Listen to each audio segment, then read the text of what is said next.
Hello students, welcome to knowledge account. আমি সোহিনী মুখার্জি।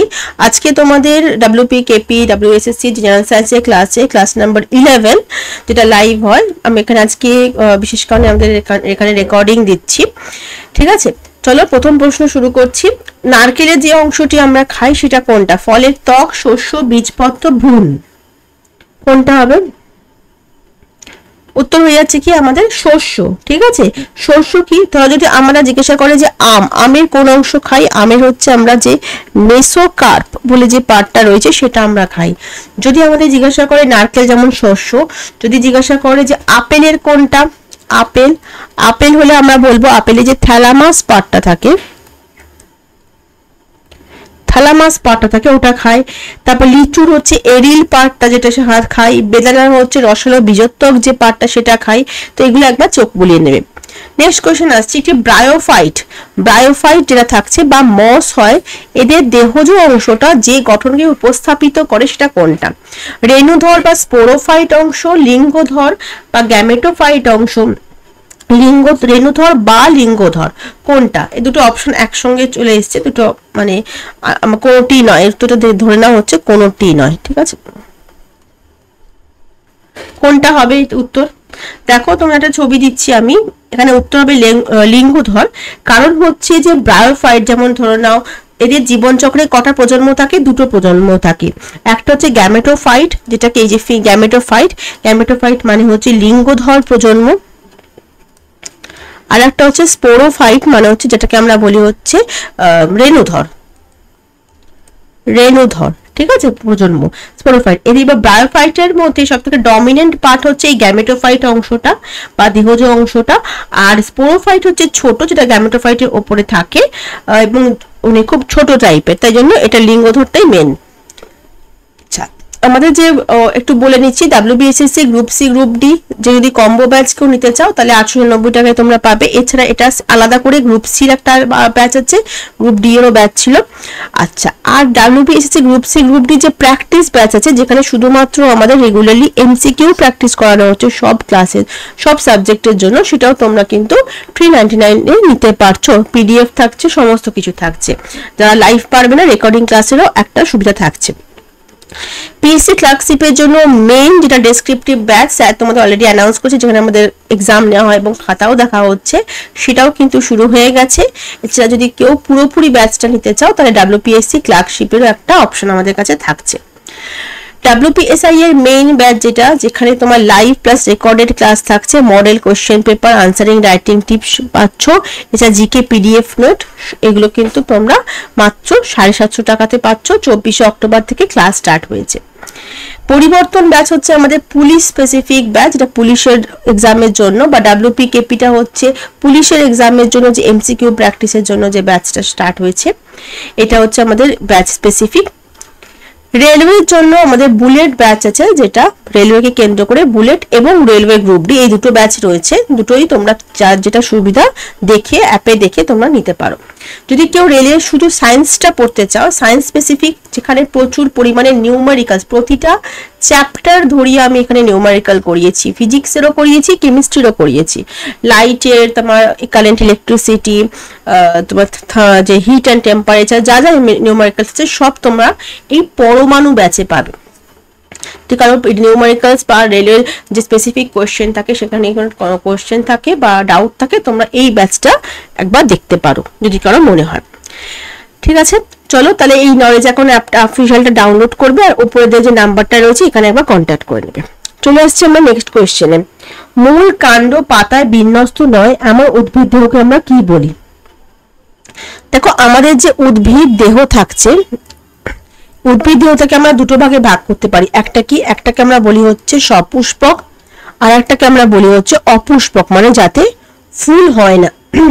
তো সপুষ্পক যে পার্টটা থাকছে তার মধ্যে কারা কারা পড়ছে? 1 নম্বর পড়ছে যারা অ্যালগি, 2 নম্বর শৈবাল, অ্যালগি মানে হচ্ছে শৈবাল। ঠিক আছে, 2 নম্বর পড়ছে যারা হচ্ছে ব্রায়োফাইটা, 3 নম্বর হচ্ছে আমাদের যে বিভিন্ন রকমের তোমার টেরিডোফাইটা, এগুলো। এবার আচ্ছা, এই কোশ্চেনটা আমাদের একটু আমি ঠিকঠাক অপশনস গুলো আমার দেওয়া হয়নি, তো এটা যে আমি স্কিপ করছি, ঠিক আছে। তো এমনি উদ্ভিদ মূলদেহ পাতায় বিন্যস্ত হয় না, এরকম এমনিতে এখানে শৈবাল দিয়েছি, কিন্তু গুপ্তবীজি ব্যক্তবীজি এই প্রশ্নটা আর কি আমাদের ঠিকঠাক করে দেওয়া হয়নি, স্কিপ করছি। নিম্নলিখিত হরমোনগুলির মধ্যে কোনটি উদ্ভিদের জিওট্রপিক প্রতিক্রিয়ার জন্য দায়ী?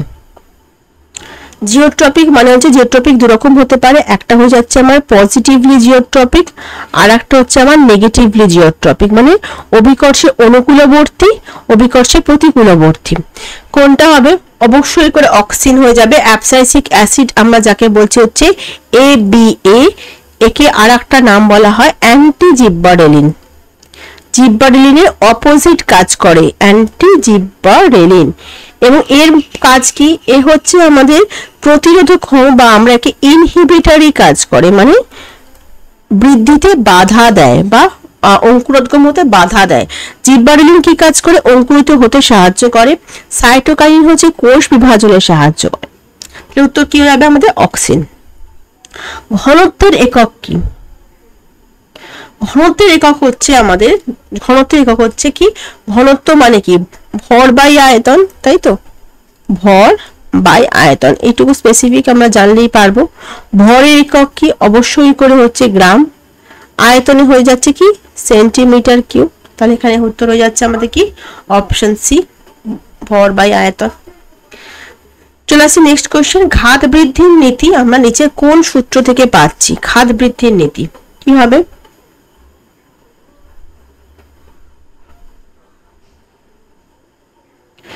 একদম অবশ্যই করে পাস্কালে যে সূত্র থাকছে সেখান থেকে আমরা ঘাত বৃদ্ধির নীতিটা পাচ্ছি। কোন বস্তুকে তরলে ডোবালে বস্তুর আপাত ওজন হ্রাস পায়, এর কারণ কি? ভরবেগের সংরক্ষণ, শক্তি সংরক্ষণ, সান্দ্রতা, প্লবতা। কোন বস্তুকে যখন আমি কোন জলে কিছু ডোবাচ্ছি, সেটা যতটা নিমজ্জিত অংশটা রয়েছে, সেই নিমজ্জিত অংশের সমায়তন তরলকে সে কি করছে? অপসারিত করছে। এবং কি হচ্ছে? ও যে নিচের দিকে কি দিচ্ছে? এটা ওয়েট দিচ্ছে, এবং তার সমান কিন্তু জলও সেই সমায়তন জল ওপর দিকে ওকে একটা বল প্রয়োগ করছে, যেটাকে আমরা কি বলছি? প্লবতা বল বলছি বা বাউয়েন্ট ফোর্স বলি, এবং ঘটনাটাকে আমরা প্লবতা বা বাউয়েন্সি বলছি। তাহলে আপাত ওজন হ্রাস পাওয়ার কারণ কি? প্লবতা বা বাউয়েন্সি। প্লবতা আমাদের সবসময় ঊর্ধ্বমুখে কাজ করে, যেভাবে ওজন সবসময় আমাদের নিচের দিকে কাজ করে। চলে আসি নেক্সট কোয়েশ্চেনে। 25 কেজি ওজনের একটি লোহার প্লেট যদি আমি 25 সেকেন্ড ধরে দাঁড়িয়ে থাকি, তাহলে কার্যের মান কত হবে বা কত কার্য হবে?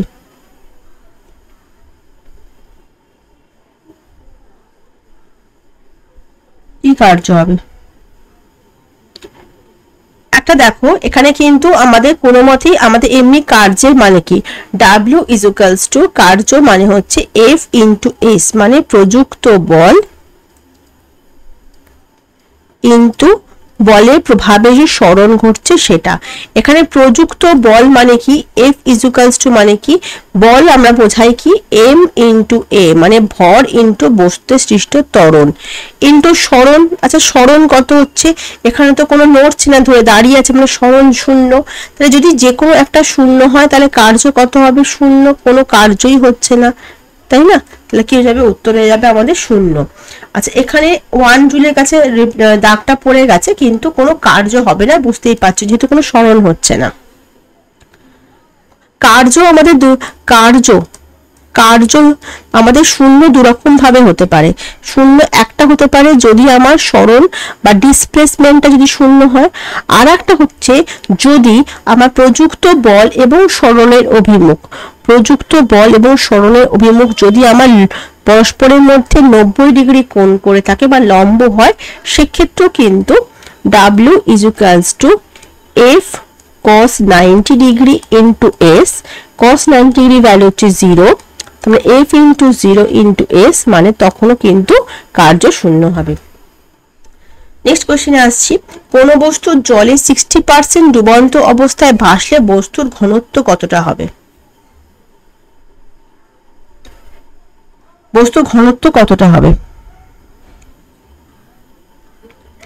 আচ্ছা, ভাসমান কোনো বস্তু হলে আমরা কি জানি? যে কোনো বস্তুর যে ঘনত্ব রয়েছে, এবং জলের ঘনত্ব কত? 1 ধরি আমরা, ডুবন্ত অংশ, ডুবন্ত কত আছে প্রায় সম্পূর্ণ, ডুবন্ত অংশ হচ্ছে 60%, আর তাহলে হলে তাহলে সম্পূর্ণ অংশ কত 100। তাহলে তোমাকে যদি আমি ঘনত্ব জিজ্ঞাসা করি কোনো বস্তুর কত 0.6, আর ঘনত্বের ইউনিট কি গ্রাম পার সেন্টিমিটার কিউব, কি হয়ে যাবে এখানে 0.6 গ্রাম পার সেন্টিমিটার কিউব। জলের কারণ জলের ঘনত্ব কত 1 কেন লিখেছি, জলের ঘনত্ব হচ্ছে 1 গ্রাম পার সেন্টিমিটার কিউব। নেক্সট কোশ্চেনে আসছি আমি, কালবৈশাখী ঝড়ে টিনের চাল আকাশে উড়ে যায়, এটা কোন ঘটনা দ্বারা ব্যাখ্যা করা যায়?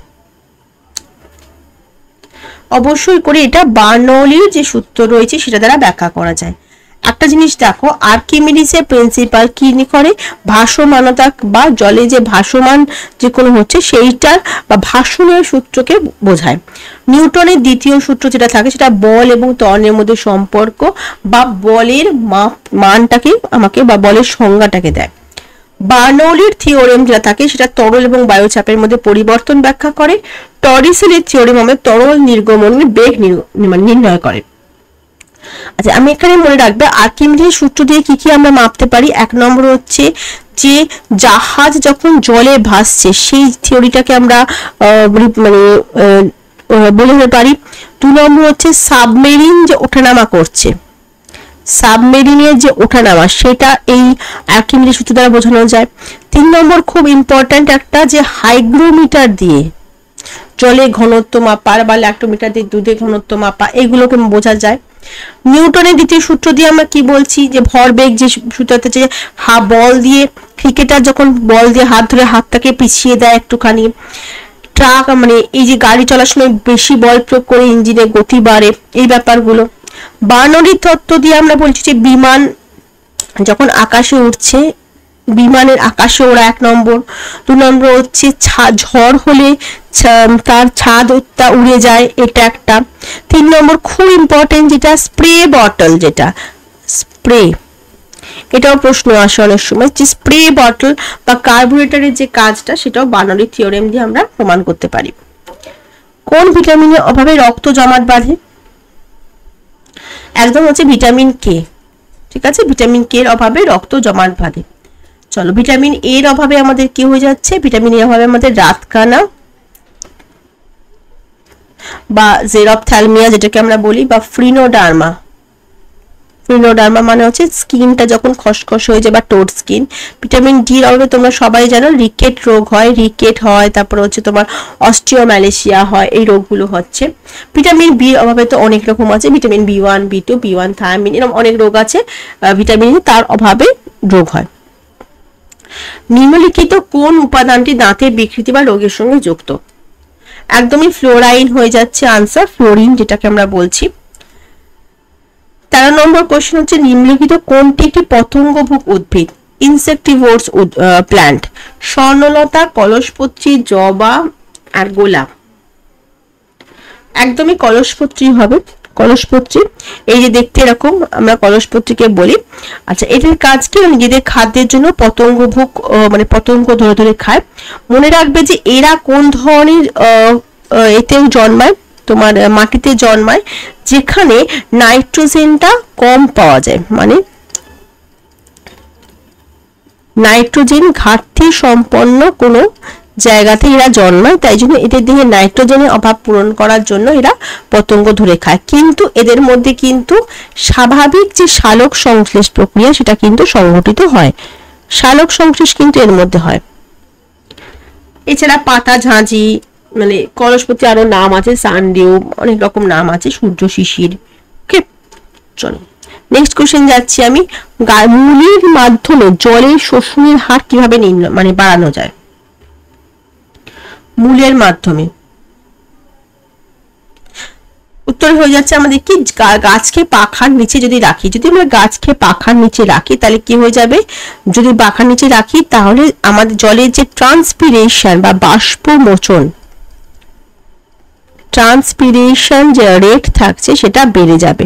ট্রান্সপিরেশন রেট যদি বাড়ে তাহলে বাষ্পমোচন টান বা ট্রান্সপিরেশন পুলের পরিমাণটা বাড়বে এবং তাহলে মূল দিয়ে মাধ্যমে জল শোষণের হারটাও বৃদ্ধি পাবে যখনই থাকবে।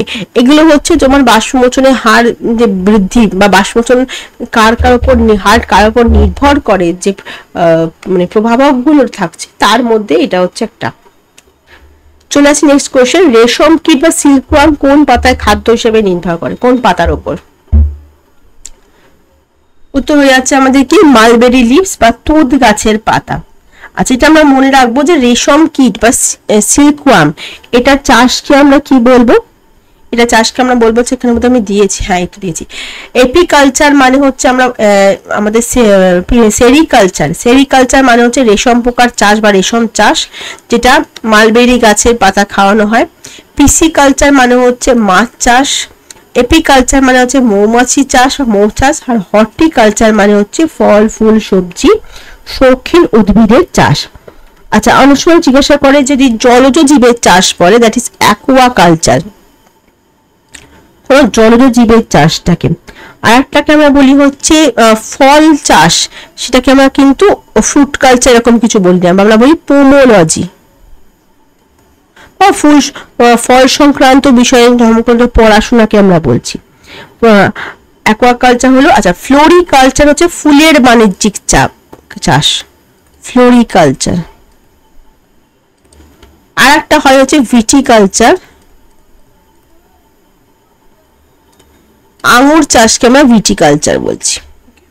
নেক্সট কোশ্চেন যাচ্ছি, নিচের কোনটি জৈব নিয়ন্ত্রণের পদ্ধতি নয়, বায়োলজিক্যাল কন্ট্রোল? অবশ্যই করে কোনটা হবে, কীটনাশকের ব্যবহার হচ্ছে বায়োলজিক্যাল কন্ট্রোলের মধ্যে পড়ছে না, এটা মনে রাখবো। আচ্ছা, ফেরোমন জিনিসটা কি? ফেরোমন হচ্ছে একটা এমন ধরনের একটা কেমিক্যাল কম্পাউন্ড বা রাসায়নিক, এক ধরনের রাসায়নিক যেটা কোনো জীবের আর কি নিজেদের জাতে বা অন্যান্য কোনো সদস্যের কোনো যদি কোনো প্রয়োজন হয়, তাদের নিজেদের মধ্যে যোগাযোগ রক্ষার জন্য নিশ্চিত এক ধরনের তরল, এক ধরনের রাসায়নিক সংকেত বলতে পারি। এটা এক ধরনের গন্ধ বা বায়ু, যেটা কি হচ্ছে বায়ুর মাধ্যমে ছড়িয়ে পড়ছে, এবং একই প্রজাতির অন্য কোনো প্রাণী এই ডিস্টিংক্ট গন্ধটাকে চিনে নিয়ে ও সংকেতটার মানে বুঝতে পারে। এটা দিয়ে কি বোঝানো হয়, এক একটা প্রজাতি তাদের নিজেদের মধ্যেকার প্রজনন সময় বা ব্যবস্থা, কোনো কারণে যদি কোনো বিপদ হয় সেই বিপদ সংকেত হিসেবে সেটাকে ব্যবহার করে, বা কোনো কারণে যদি কোনো জায়গার ডাইরেকশন বা পথ নির্দেশ বোঝায়, সেটাও বোঝাতে হেল্প করে। চলেছি নেক্সট কোয়েশ্চেন, ডালের মতন ফসল কোন উদ্ভিদ পরিবারের অন্তর্গত? লিলিয়াসি, ফানজাই, সিরেসি, লেগুমিনোসি। লিলিয়াসি যেগুলো আমাদের এখানে উত্তর হয়ে যাচ্ছে, একদমই হয়ে যাচ্ছে কি লেগুমিনোসি পরভুক্ত যত ডাল, পালস যাকে আমরা বলি পালসেস, এদের বীজে কি থাকছে, এদের বীজে কিন্তু প্রোটিন কন্টেন্ট অনেক বেশি থাকছে, প্রোটিন কন্টেন্ট বেশি থাকছে। এবং অনেক সময় লেগুমিনাস যারা শিম্বগোত্রীয়, লেগুমিনাস কথার মানে হচ্ছে শিম্বগোত্রীয় যে উদ্ভিদরা থাকে, তাদের বীজে কে থাকে, মিথজীবী হিসেবে রাইজোবিয়াম বলে একটি ব্যাকটেরিয়া বসবাস করে, যারা নাইট্রোজেন সংবর্ধনে সাহায্য করে। রাইবোজোম নয়, সরি, রাইজোবিয়াম, মিথজীবী ব্যাকটেরিয়া যারা নাইট্রোজেন সংবর্ধনে সাহায্য করছে। নবজাতকের শ্বাস প্রশ্বাসের হার মিনিটে মানে কতবার হয়?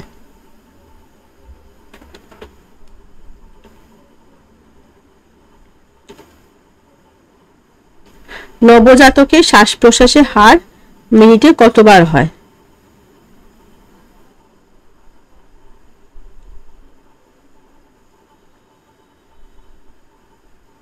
বলো, 15 বার, 18 বার, 26 বার, 32 বার।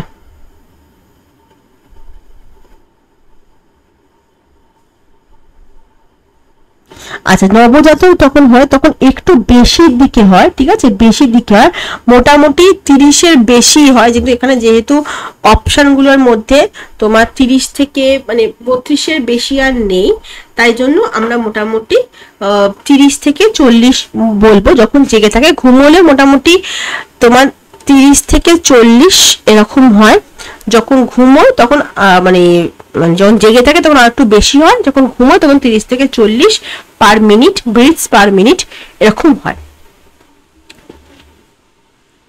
আচ্ছা, মানব হৃদয়ে বাইকাসপিড ভালভ কোথায় থাকে?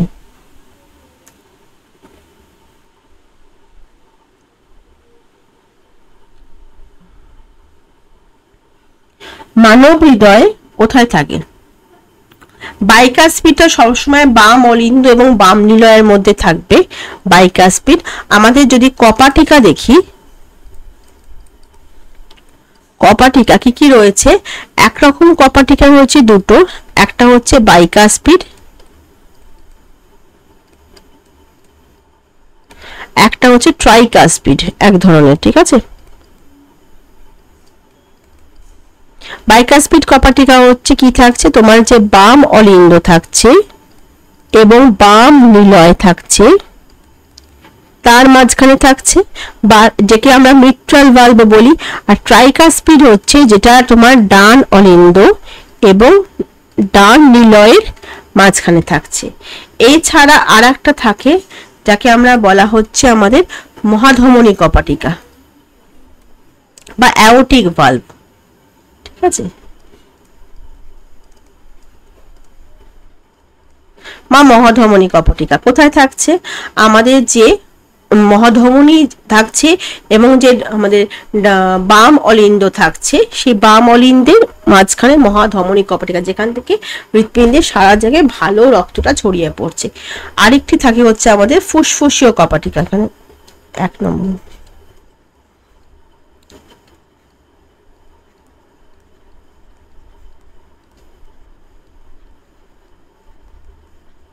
ফুসফুসীয় কপাটিকা হচ্ছে যখন আমাদের ডান অলিন্দ এবং ফুসফুসীয় ধমনী থাকছে, সেখানে আর একটা কপাটিকা থাকে, আমরা ফুসফুসীয় কপাটিকা। ওকে, চলো, নিম্নলিখিত কোন বিজ্ঞানী প্রথম প্রোটোপ্লাজম শব্দটি ব্যবহার করেছিলেন?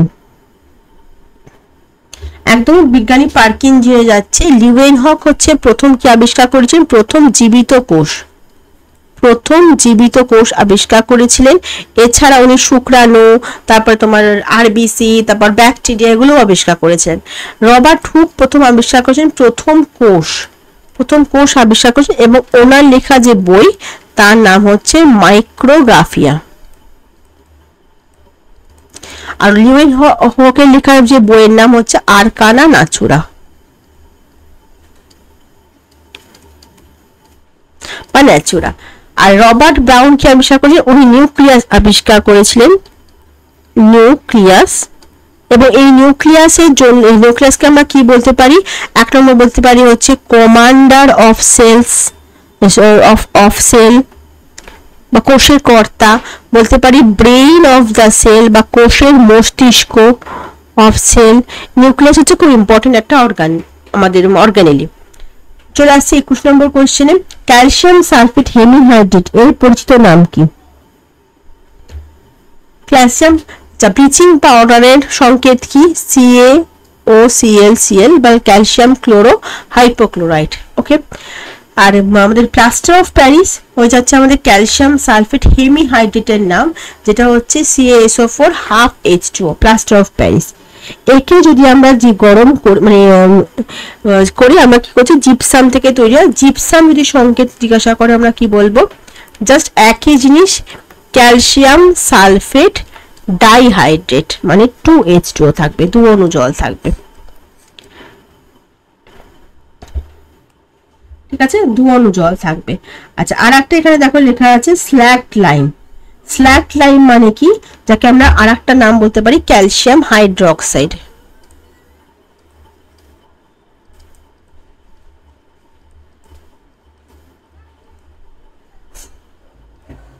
হাইড্রোক্সাইড, যার সংকেত হচ্ছে কি? CaOH hold. চলে আসি নেক্সট কোশ্চেনে। নিম্নলিখিতগুলির মধ্যে কোনটি কুইক সিলভার নামে পরিচিত?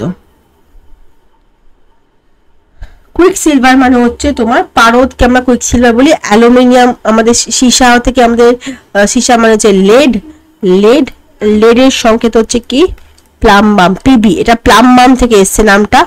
পারদ হচ্ছে মার্কিউরি, যার সংকেত হচ্ছে মার্কিউরি হচ্ছে আমাদের Hg। মার্কিউরিকে আমাদের কি হয়, মার্কিউরি আমাদের যে ম্যাক্সিমাম এবং মিনিমাম থার্মোমিটার থাকে, ম্যাক্সিমাম মিনিমাম থার্মোমিটারের মধ্যে থার্মোমিটার যে তরল বা লিকুইড হিসেবে আমরা পারদ ইউজ করি, কারণ এর যে বয়েলিং পয়েন্ট থাকে সেটা প্রচণ্ড হাই 357 ডিগ্রি সেন্টিগ্রেড, এবং যে মেল্টিং পয়েন্ট সেটাও কিন্তু খুব লো -39 ডিগ্রি সেন্টিগ্রেড। 10টা কথার মানে হচ্ছে জিঙ্ক, আর অ্যালুমিনিয়াম হয়ে যাচ্ছে আমাদের কুইক্স মানে অ্যালুমিনিয়াম, ওকে, যেটা আমাদের উভধর্মী একটা মেটাল। সবার থেকে ইলেকট্রোনেগেটিভ এলিমেন্ট কোনটা? Fluorine, bromine, iodine. একদম চোখ কান বুঝে যাচ্ছে ফ্লোরিন, এবং ফ্লোরিনের ইলেকট্রোনেগেটিভিটি গঠন হচ্ছে 3.98, প্রায় 10 হচ্ছে 4, যেটা পাউলিং স্কেলের মাধ্যমে মাপা হয়। এটা নিয়ে এসএসসি এমটিএস এ কোয়েশ্চেন এসেছিল। 17 ক্যারেট সোনায় কত অংশ অন্য ধাতু থাকে? 17 ক্যারেট সোনায় 7 অংশ অন্য ধাতু থাকে, 7-এর 24 অংশ সোনা, 17/24 অংশ সোনা থাকে, আর তারপরে বাকি 7-এর 24 অংশ অন্য ধাতু থাকে। 24 কে যে থাকে হচ্ছে ক্যারেটে, সেটা হচ্ছে 100% পিওর গোল্ড থাকে। 18 ক্যারেটের মধ্যে 75% পিওর গোল্ড থাকে, 18% গোল্ড আউট অফ 24। আর 14 কে যে থাকে তার মধ্যে কি থাকে, 14 পার্টস গোল্ড থাকে আউট অফ 24। ঠিক আছে, নিম্নলিখিতগুলির মধ্যে কোনটিকে জলে মেশালে হিসিং সাউন্ড হয় বা হিসিস করে শব্দ করে? একদমই হচ্ছে ক্যালসিয়াম অক্সাইড, যাকে আমরা বলছি CaO, ক্যালসিয়াম অক্সাইডের। এটা যখন জল মেশাবো কি তৈরি হবে? ক্যালসিয়াম হাইড্রোক্সাইড তৈরি হয়, এবং তার সঙ্গে তাপ হয়, তাই জন্য এটা একটা এক্সোথার্মিক রিয়াকশন, বা আমরা বলতে পারি তাপ মোচী বিক্রিয়া, উত্তপ্ত হয়ে যায়, তাপ উৎপন্ন হয়, এবং এই ক্ষেত্রে এখানে কি হয়, হিসিস সাউন্ড হয়। ঠিক আছে, এটা হচ্ছে ক্যালসিয়াম ক্লোরাইড, এটা হচ্ছে ক্যালসিয়াম হাইড্রোক্সাইড। পাইরুলোসাইড, ব্রাউনাইট, সিলোমেলেন, রোডোক্রোসাইট এগুলো কোন ধাতুর আকরিক? ম্যাঙ্গানিজ, অ্যালুমিনিয়াম, তামা, ম্যাঙ্গানিজ এবং তামা। পাইরুলোসাইড যেটা রয়েছে তার সংকেত হচ্ছে আমাদের MnO2। ব্রাউনাইট যেটা রয়েছে তার সংকেত হচ্ছে মোটামুটি Mn2O3 সিলিকন অক্সাইড। সিলোমেলেনটা হচ্ছে তোমার মনে নেই, আর রোডোক্রোসাইড যেটা সেটা হচ্ছে MnCO3।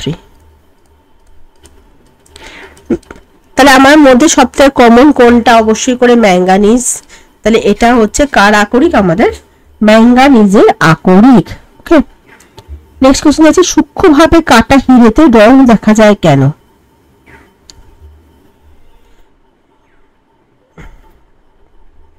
প্রতিসরণ সূচকের পার্থক্যের জন্য এই জিনিসটা দেখতে পাওয়া যাচ্ছে, অমেধ্য উপস্থিতি, প্ল্যানার স্তরে অস্তিত্ব, এগুলোর সঙ্গে। তাহলে সূক্ষ্ম, আচ্ছা, এই যে আমাদের হিরে দেখতে পাই আমরা, হিরের মধ্যে যে ঔজ্জ্বল্যটা এত ভালোভাবে লাইট দেখতে পাওয়া যায় কেন? কারণ কি, তা ওর মধ্যে কিন্তু ওর রিফ্র্যাক্টিভ ইন্ডেক্স যেটা থাকে, বা তুমি যেটা বলতে পারো যে মানে প্রতিসরাঙ্ক।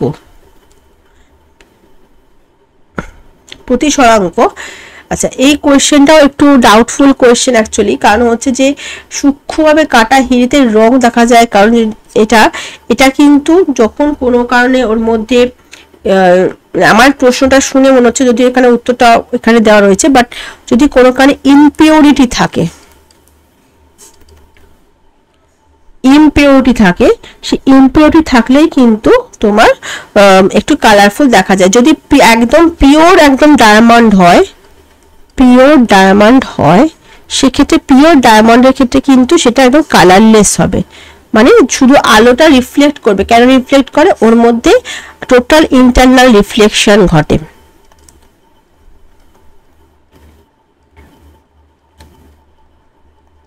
তাই জন্য আলোটা রিফ্লেক্ট করবে, কিন্তু একটুখানি যদি চেঞ্জ থাকে তাহলে কিন্তু মানে অমেধ্য উপস্থিতিটা মেবি হয়তো অপশনটা হবে। ঠিক আছে, আমি তোমাদের কমেন্টে জানিয়ে দেবো।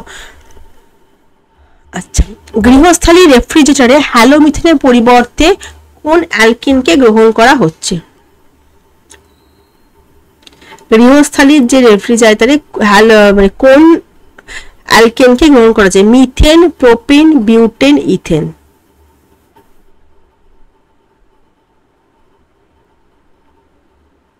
ওকে, একদম উত্তর হয়ে আছে বিউটেন। আমরা আইসোবিউটেনও বলতে পারি, যেটাকে আমরা মানে বিউটেন বা এন বিউটেন, যেটাকে আর একটা নাম আমরা বলি R600। ঠিক আছে, এটাকে আমরা ইউজ করা হচ্ছে কোনো কিছু কিছু ক্ষেত্রে। এর পরে প্রোপেনটাকেও ব্যবহার করা হয়, যেটাকে আমরা R290 এভাবে বলি।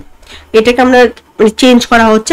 আগে কি ইউজ করা হতো, মানে এখন বিউটেন বা তার আইসোমার ইউজ করা হয়। আগে কি ইউজ করা হতো, আগে হ্যালোমিথেনের জায়গায় কি হতো, আমাদের CFC হাইড্রোফ্লুরোকার্বন আমরা ইউজ করতাম। ওকে, নেক্সট কোশ্চেন হচ্ছে, এই যে CFC পরিবর্তে আইসোবিউটেন বা প্রোপেন ব্যবহার করা হয়, কারণ এগুলো ওজন সীমানা চট করে মানে আমাদের ক্রস করছে না। নিম্নলিখিতগুলোর মধ্যে কোনটি ভুল? নিম্নলিখিতগুলির মধ্যে কোনটি ভুল? মানে কোনটার মধ্যে ভুল? সংকর ধাতু মানে অ্যালয় যে থাকছে, সে সংকর ধাতুর বৈশিষ্ট্য উন্নত করতে সাহায্য করে। সংকর ধাতু ধাতুর বৈশিষ্ট্য উন্নত করতে সাহায্য করে। একটি সংকর ধাতু হলো দুই বা ততোধিক ধাতুর ভিন্ন ধর্মী মিশ্রণ। তারপর এইটা ভুল, কারণ সংকর ধাতু কিন্তু হচ্ছে একটা হোমোজেনাস মিক্সচার, হোমোজেনাস সমসত্ব মিশ্রণ। ঠিক আছে, সংকর ধাতুর গলনাঙ্ক বিশুদ্ধ ধাতুর চেয়ে কম, উপরের সবগুলি।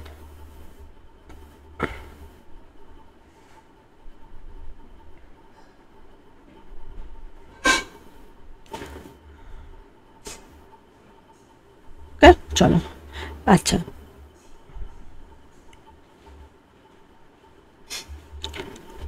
নিম্নলিখিতগুলির মধ্যে কোনটি মনুষ্য নির্মিত পলিমার? নাইলন, টেফলন, বেকেলাইট, উপরের সবকটি। একদম সবকটাই হচ্ছে। তার মধ্যে দেখো বেকেলাইট কি আমাদের থার্মোসেটিং পলিমার, তাই না? এটা হচ্ছে থার্মোসেটিং, মানে একবার যদি সেট করে যায় তারপর আর চেঞ্জ হয় না। উত্তর আছে আমাদের উপরের সবগুলি। বায়ুমণ্ডলে কোন নিষ্ক্রিয় গ্যাসটি সব থেকে বেশি পরিমাণে রয়েছে? আর্গন, হিলিয়াম, নিয়ন, ক্রিপ্টন। একদম হয়ে যাচ্ছে কি আর্গন, সব থেকে বেশি পরিমাণে থাকে আর্গন, ইট ইজ 0.93% অবধি থাকে। আমাদের মানে আর্গনের পরিমাণ সব থেকে বেশি থাকে। আর ক্রিপ্টন থাকে হচ্ছে এই নিয়ন থাকে হচ্ছে 0.0018 মতন পার্সেন্ট, এর পরেরটা। আর খুবই কম থাকে একদম, মানে হিলিয়ামের পরিমাণ কিন্তু বেশ কম, বা জিননের পরিমাণ কিন্তু খুবই কম থাকে। কোন জীবাণুনাশক যৌগ ডেটলে থাকে? আয়োডিন, ক্রেসল, ক্লোরক্সিলেনল, বায়োথিওনল। কোন জীবাণুনাশক যৌগ থাকছে তোমার ডেটলে? আমরা যেটা ডেটল ইউজ করছি সেটার মধ্যে।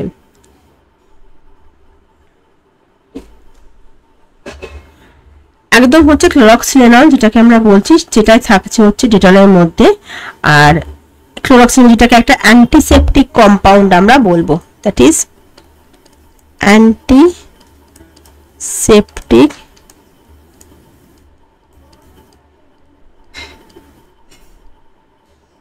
কম্পাউন্ড।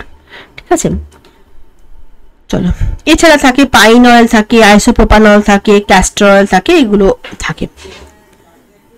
ওকে, নেক্সট হচ্ছে যে কোনটি অ্যালুমিনিয়ামের আকরিক এর মধ্যে? Galena, cryolite, Epsom salt, cinnabar. এদের মধ্যে কোনটা অ্যালুমিনিয়ামের আকরিক?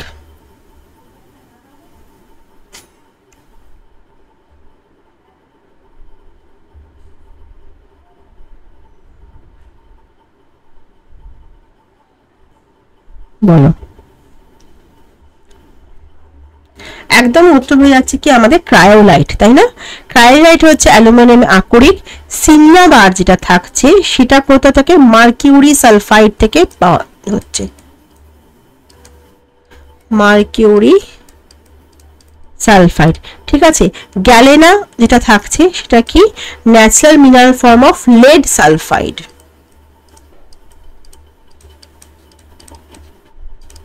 এপসম সল্ট কি? দ্যাট ইজ আমাদের ম্যাগনেসিয়াম সালফেট।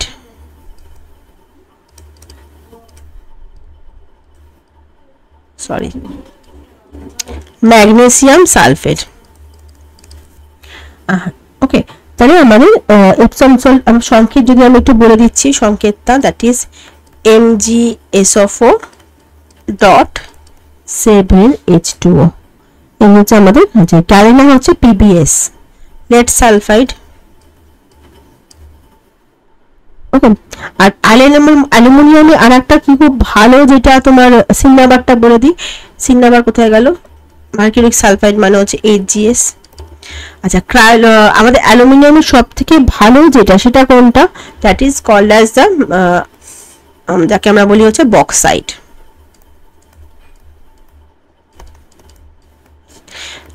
Al2O3.2H2।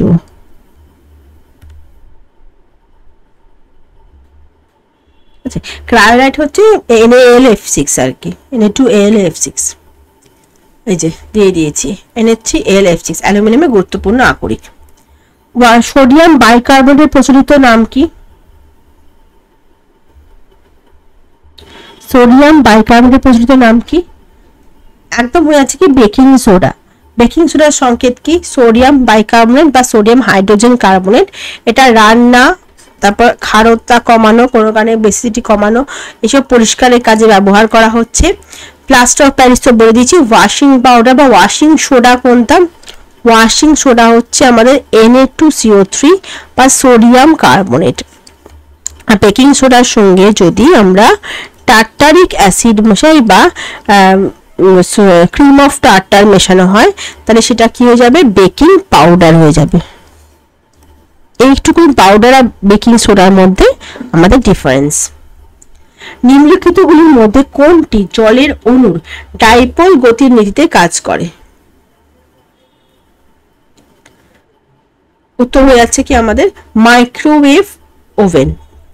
পৃথিবীতে পৃষ্ঠে কোন বস্তুর ক্ষেত্রে কোন বৈশিষ্ট্য দুটি পরস্পরের সঙ্গে সমানুপাতিক, মানে দুটোর সঙ্গে মানে সেম টাইপের, কোন? তো দেখো, আমাদের যদি ভর বাড়ে, একটা কথা বলো, যদি আমাদের ত্বরণ মানে কি? ত্বরণ কথাটার মানে হচ্ছে বেগের হার, তাই তো?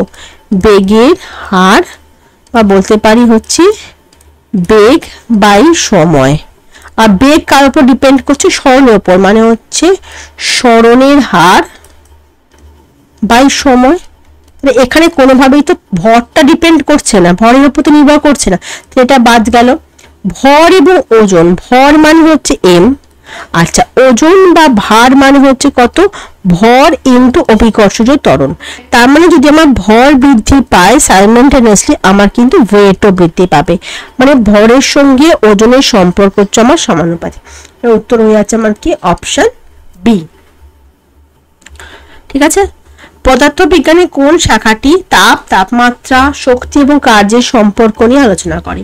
জিওফিজিক্স, মেকানিক্স মানে হচ্ছে আমাদের বলবিদ্যা, অ্যাটমিক ফিজিক্স মানে হচ্ছে পারমাণবিক যে মানে পদার্থবিদ্যার যে পার্টটা নিয়ে আলোচনা করা হয়, থার্মোডায়নামিক্স বা তাপ গতিবিদ্যা হচ্ছে আমাদের এই তাপমাত্রা, শক্তি এবং কার্যের সম্পর্ক নিয়ে আলোচনা করা হচ্ছে। একটি স্থির নক্ষত্রের তুলনায় পৃথিবীর একবার অক্ষের চারপাশে ঘূর্ণন করতে কত সময় লাগে?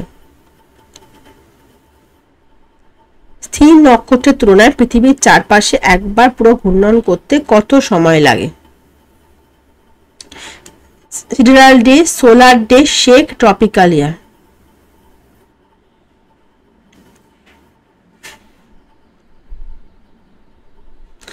উত্তর হয়ে আছে সিডারাল ডে বা নাক্ষত্রিক দিন, যেটা 23 ঘন্টা 56 মিনিট 4 সেকেন্ড, যেটা একটা পূর্ণ মানে জিনিসকে বোঝায়, পূর্ণ ঘূর্ণনকে বোঝাচ্ছে। ঠিক আছে। কোন সূত্র অনুযায়ী গ্রহের কক্ষপথ সূর্যকে এক ফোকাসে রেখে উপবৃত্তাকার হয়? একদম কেপলার ফার্স্ট ল বা যাকে আমরা উপবৃত্তের সূত্র বলছি, সেই উপবৃত্তের সূত্র অনুযায়ী জিনিসটা হচ্ছে। উপবৃত্তে আমাদের কি বলে, উপবৃত্তের সূত্র যেরকম যদি একটা সূর্যের কেন্দ্র যদি উপবৃত্তাকার হয়, উপবৃত্তের দুটো ফোকাস থাকে, একটা ফোকাসে সূর্য থাকে, যে কোনো একটা ফোকাসে সূর্য থাকে এবং পৃথিবী কি করছে, এই সূর্যকে কেন্দ্র করে কি করছে, ঘুরছে। এবং এই যে সেকেন্ড ল যেমন আছে ক্ষেত্রফলের সূত্র, মানে এই যে যেটুকু ক্ষেত্রফল অতিক্রম করছে এবং এইখানে যে ক্ষেত্রফলটুকু অতিক্রম করছে, এই দুটো ক্ষেত্রফলের মান হচ্ছে সমান। আর থার্ড ল যেটা থাকে আমাদের মানে এর, এটা কি T square proportional to R cube, যাকে আমরা বলছি।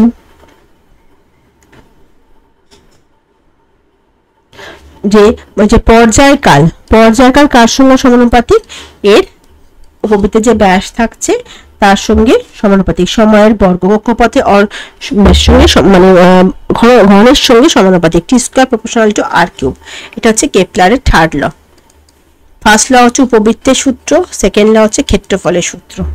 ঠিক আছে, চল। কোন বস্তুর উপর প্রয়োগ করা বল এবং উৎপন্ন ত্বরণের অনুপাতকে আমরা কি বলছি? উপরে প্রযুক্ত করা বল মানে হচ্ছে এফ, উৎপন্ন ত্বরণ মানে হচ্ছে এ, সংকেত একে আমরা কি বলি? এটা সমান সমান কত? ভাই তুমি মনে করো, দেখো তো, এফ মানে বল ইজুকাল টু কত ছিল? বস্তুর ভর ইন্টু ত্বরণ ছিল না? তাহলে আমরা যদি জাস্ট এম ইজুকাল টু কত হয়ে যাবে, এফ বাই এ হয়ে যাবে না? তার মানে এই এখানে কি বসবে, এখানে এম বসবে। এম মানে কি? ভর। তাহলে এখানে কি হয়ে যাবে আমার আনসার? জড় ভর হয়ে যাবে আমার উত্তর। চলেছি নেক্সট কোশ্চেনে। স্ট্রেস বা চাপের মাত্রিক সূত্র কত? স্ট্রেস মানে কি? হচ্ছে বল বাই ক্ষেত্রফল, ফোর্স বাই এরিয়া, বল বাই ক্ষেত্রফল। ফোর্স হচ্ছে কত? M L T to the পাওয়ার -2, আর ক্ষেত্রফল হচ্ছে এল স্কোয়ার, ওপর নিচে কেটে ওই করে দাও, এম এল টু দি পাওয়ার -1, কারণ এখানে একটা এল এখানে কেটে গেল, টি টু দি পাওয়ার -2। ঠিক আছে, থ্যাংক ইউ ক্লাস, আজকে এত অবধি থাকছে। যদি কোনো কোশ্চেনে তোমরা ডাউট থাকে তোমরা কমেন্টে জানিও, আমি যদি মনে হয় যে না কিছু ভুল হয়েছে আমি ঠিক করে দেবো। সবাই ভালো থাকবে, তোমাদের সঙ্গে নেক্সট দিন আবার দেখা হচ্ছে।